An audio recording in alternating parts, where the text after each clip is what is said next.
আসসালামু আলাইকুম। আজ আমি তেঁতুল দিয়ে পেঁপে মাখাবো। তার জন্য এখানে ছোট একটি পেঁপের 4 ভাগের 1 ভাগ আমি কেটে নিয়েছি।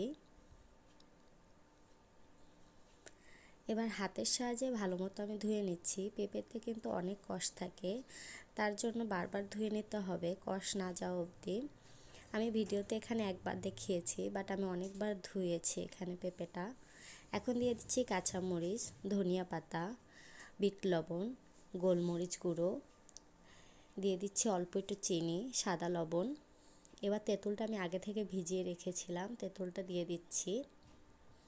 এবার হাতের সাহায্যে ভালো মতো মেখে নিচ্ছি। এবার দিয়ে দিব সরিষার তেল। এবার আবার হাতের সাহায্যে মেখে নিব।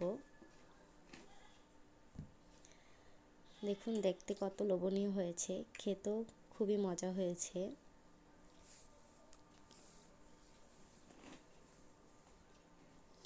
আসলে আমি এডিট করতে যেয়ে আমার জিভে পানি এসে পড়েছে, এতটা মজা হয়েছে।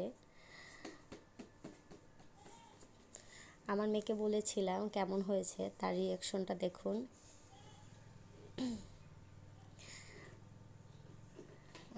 লাস্ট পর্যায়ে তো মেয়ে আর মায়ের যুদ্ধ হয়েছে এই তেঁতুলের ঝোলটা নিয়ে।